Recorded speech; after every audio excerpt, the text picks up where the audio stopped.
Dans mon travail quotidien de médecin généraliste, je suis confronté à beaucoup de questions dans l'accompagnement que je fais d'étudiants à mon cabinet quand ils sont en stage, ou ceux que je vois à la faculté, ou dans des groupes que j'accompagne aussi. Dans mes responsabilités professionnelles, je me suis aperçu que le questionnement éthique était présent tous les jours, et j'ai donc eu envie de travailler plus profondément la question éthique. Et par là, j'étais amené à participer à des soirées débats et à faire des conférences sur l'éthique, et je me suis dit qu'il me manquait probablement un petit outil pratique. Alors, c'est un sujet qui est très compliqué quand on parle d'éthique. Le mot éthique d'ailleurs est employé très quotidiennement, il est très à la mode actuellement, et on ne sait pas bien ce que ça veut dire. Alors globalement, l'éthique et la morale, on va dire que ce sont deux mots qui ont la même signification. Et on s'aperçoit que toute l'histoire de la pensée, de la philosophie, a été confrontée à la question de l'éthique. Et on s'aperçoit, c'est ce que je fais dans la première partie de mon livre, qu'en survolant l'histoire de la philosophie, on s'aperçoit qu'il y a un grand nombre d'éthiques qui sont toutes différentes, et donc le problème est très complexe de parler d'éthique actuellement.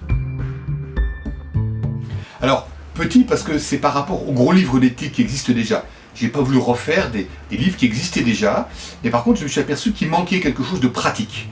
En effet, l'éthique c'est quelque chose qui peut être fait par des philosophes, dans des réflexions, dans des salons littéraires où on cause, ou dans des cours, dans des conférences, mais dans mon travail quotidien, dans mes responsabilités quotidiennes, je m'aperçois que l'éthique doit être avant tout pratique.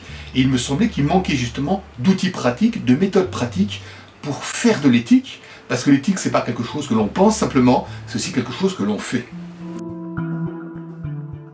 L'éthique c'est quelque chose que l'on fait, et si je me contentais de donner une technique, un outil pour arriver à agir dans l'éthique sans donner des exemples, je crois que la finalité de ce livre n'aurait pas été aboutie. La démarche éthique, c'est prendre le temps d'analyser dans un premier temps la situation où on se trouve. Ça, c'est la première étape.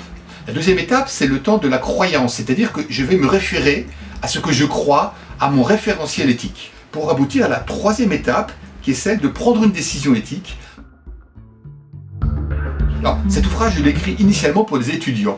Et en l'écrivant, je me suis aperçu que, en fait, tel qu'il était conçu, avec cette proposition, cette démarche éthique en 3 étapes que je viens d'expliquer, il pouvait s'adresser à toutes les personnes qui sont confrontées à la question « Comment dois-je faire pour bien faire ?» Et on s'aperçoit qu'en fait, cette question, elle nous renvoie à notre quotidien. Tous les jours, je dois savoir comment je dois faire pour bien faire, que ce soit aussi bien dans le code de la route, que ce soit comment je me comporte en tant qu'enseignant, en tant que parent, en tant qu'éducateur, en tant que responsable professionnel. En permanence, je dois prendre des décisions qui, à mon sens, sont des décisions éthiques.